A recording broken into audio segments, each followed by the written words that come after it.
I love this music. I wish I could have somebody kind of walk me on stage to everything I do. Hey, everybody. I'm super excited to be here. Thank you so much for spending part of your Sunday morning with me. I want to talk a little bit about the future of career happiness and what that means for all of us. But first, I want to actually start by asking each of you to think about some of your daily habits, goals, and choices. So many of you probably wake up in the morning and you think to yourself, is today a day that I'm going to work out or sleep in a little bit more? You might decide whether you drive to work or take mass transit, and on the way, maybe you're somebody who always picks up a Starbucks coffee, or maybe it's Dunkin' or a local indie coffee shop on the corner. Throughout your day, you're making a massive number of choices. Most of us are very used to thinking about ourselves as consumers when it comes to what we buy, but one of the shifts that I think is so fascinating right now is that as each of us are making these day-to-day choices, one of the things that we're now choosing how and where to consume is where we work and how we do it. Now, you've probably heard the statistic that the average adult will make 7 major career shifts in their life, and most of these, when you think about it, are often positioned as being driven by things like financial stability, cultural norms and expectations. But I think there's something changing in how we think about work that I think opens up really interesting new possibilities for all of us. Very quickly, I am Kathryn Minshew, founder and CEO of a company called Muse.com. As was mentioned, we have over 50 million people who come to the Muse every single year to think about how to navigate their careers, what they want out of life, and how to get there. And we do that by offering a massive number of resources, career advice, career hubs, coaching, job listings, etc. We also, on the flip side, work with about 700 companies across the world, big and small, tech and non, and we learn a lot from them about how they're thinking about changing both recruiting and retaining employees on the inside, and what are some of those core factors that drive both individual people to make career decisions and businesses to make the decisions that then impact how they employ, promote, engage, and retain those people. But rather than spending my time today talking too much about the Muse, I want to take us back first to something that's much, much deeper and much older. It's a concept that the ancient Greeks first had a word for, and they called it eudaimonia. Has anyone in this audience heard of eudaimonia before? Excellent. So eudaimonia essentially directly translates as human flourishing. But if you put it into more modern terms, it's the idea of finding joy, purpose, and satisfaction in everything we do. Now, I think this is a pretty incredible and fairly noble concept, and yet for decades, it's actually run sort of head-to-head against a lot of what we think of as quote-unquote work. In fact, I don't know if you're like me, but when I was starting my career, bright-eyed and bushy-tailed, I'd spent years thinking I wanted to go into foreign service or something like that, but ended up taking a job in consulting. And when I didn't love it at first, a lot of the people that I admired most in my life, the people that I looked up to, the people that I went to for advice and guidance, they turned to me and they said, well, work's work. If it was fun, they wouldn't pay you for it. And I remember finding this a crushing idea at 22, and frankly, I think it's still to some extent a crushing idea today. But I believe that together, changes in technology as well as some of the push and the inspiration from people like all of us here today are slowly changing that. And I want to talk about how. So firstly, this is a classic job description. You've probably seen many like this. It includes a list of duties, a list of responsibilities, and also a list of things that no reasonable adult should have to be told what to do. In fact, in the modern job description, it stuns me that there's very little in there about what might drive the person in this role, or why somebody who's talented and who has other options might want to work at a company like this. It's like for years, companies assumed that they could simply stick a help wanted sign up on the door, and the most talented and hardworking people in the country would sort of line up outside, clamoring to get in. As you probably have all read and seen, that's slowly changing. Now, it doesn't come out of nowhere. It's a tradition that has a very long history. There's the classic South Pole expedition ad from Ernest Shackleton, men wanted for hazardous journey, small wages, bitter cold, doubtful chance of return. This then translated years later, actually decades later, into a workplace that promised things like a parking spot up front for top employees, a cubicle of your own when you were promoted.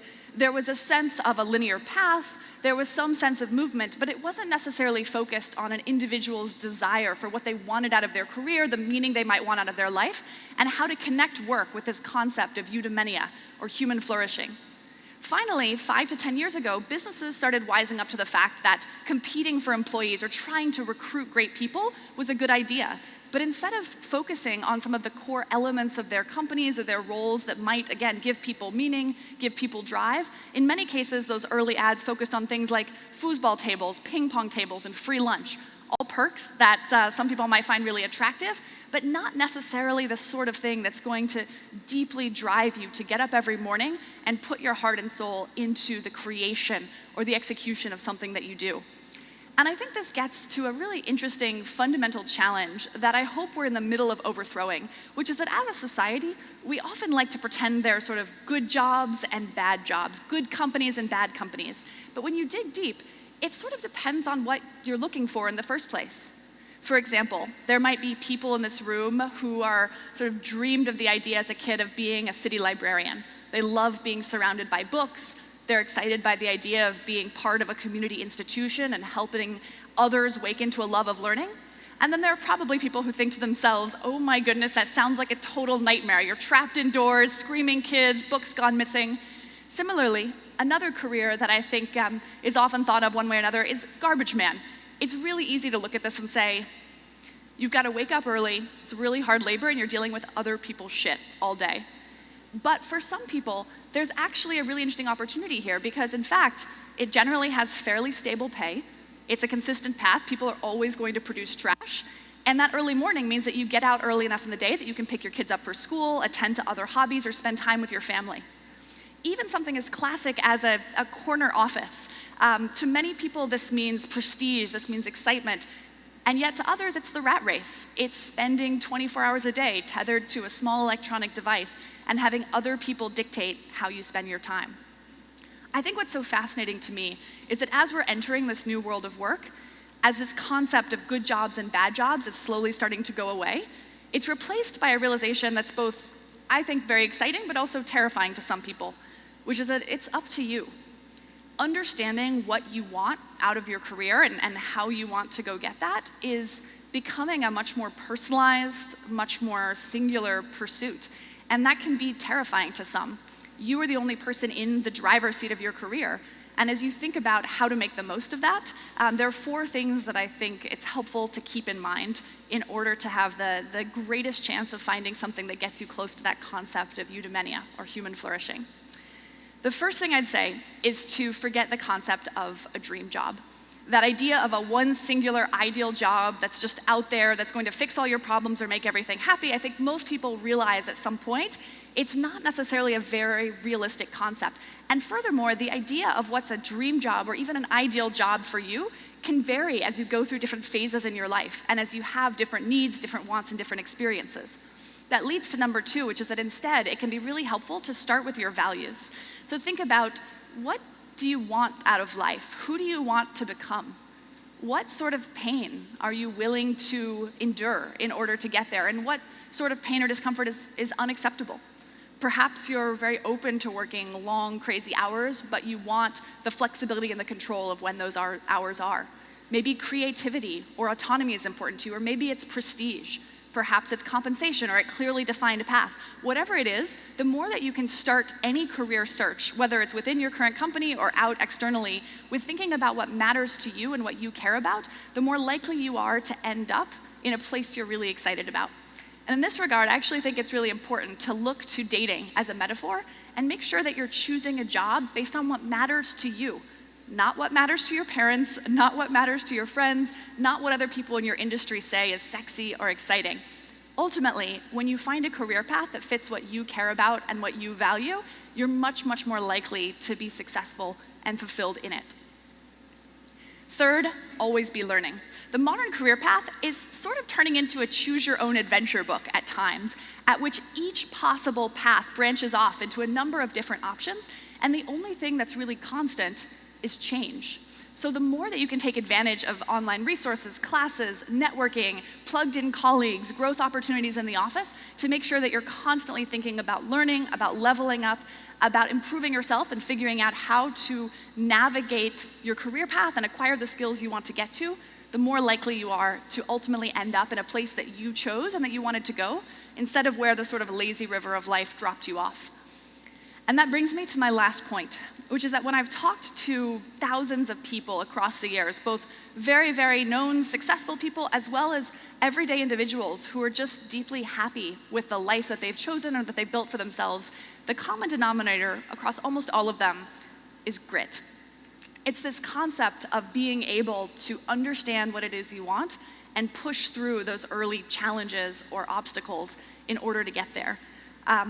My own story of grit, and I thought I'd end on this because I think it's funny now to look back on, especially given what the company of the Muse has become. Started in 2011 and 2012 when I was first raising funding for the business. So this is a picture of our first office at the Muse. You can actually see, so that's me with really bad bangs and posture in the blue shirt there. That's Adrian, our first ever employee who's still with the company, and then I think my co-founder Alex, hidden behind, and her then boyfriend, now husband, who edited our first 100 videos on the Muse. And this is actually the living room of the apartment that the three of us, me, my co-founder Alex, and her then boyfriend shared, and the office was the living room. You can see the front door in black. Actually, it's cropped, so you can't see it. That was my bedroom, very messy. Their bedroom was in the back, and there was one single bathroom, so that if you wanted to take a shower, you had to walk through the office/living room to do it. And these were early days. We were very scrappy, and I think it's easy to sort of romanticize, looking back, some of the fun things about that time, but there was also a lot about it that was really hard. And one of the most difficult things is that every single person at the company, every single person in this room was counting on me to raise funding for the business. And every morning, I'd wake up. We spent part of this time here in Brooklyn, in New York City, and part of this time in San Francisco and Silicon Valley. And I'd wake up and I'd go out and pitch investors. And there were times that I had a no over breakfast, a no over 10:30 a.m. coffee, a no over lunch, a no at 2, a no at 4, drinks at 6, a no over dinner. And I'd come back feeling like I was failing these people who had put their lives and their livelihoods, in many cases, into our hands as we were trying to start this business. And it was frustrating because the reasons people were giving me for not funding the business, some of them didn't make sense to me. People would say, I don't think there's a need for another career product, which if you looked at any of the major career products at the time, might lead you to believe that that wasn't necessarily the case. People would come to us and say, I'm just not sure that a site targeted at millennials, and especially one that had a majority female user base at that point, people would say, I don't think that there's a hole in the market for that. I don't think that's interesting. I actually think all your users are going to quit using the site once they have babies, and you won't have a product anymore. And I remember thinking, do you know any actual women? Because I'm not really sure from that comment that you do. But regardless, we were getting these no's, we were getting this pushback, and because I believed so deeply in the idea, I started to think, well, maybe it's just me. Maybe I'm the thing that's not good enough. Maybe I'm not smart enough or capable enough or presenting this, convincing them well enough to get people behind the idea. And I remember the most probably sort of poignant moment of a lot of rejection was summer of 2012.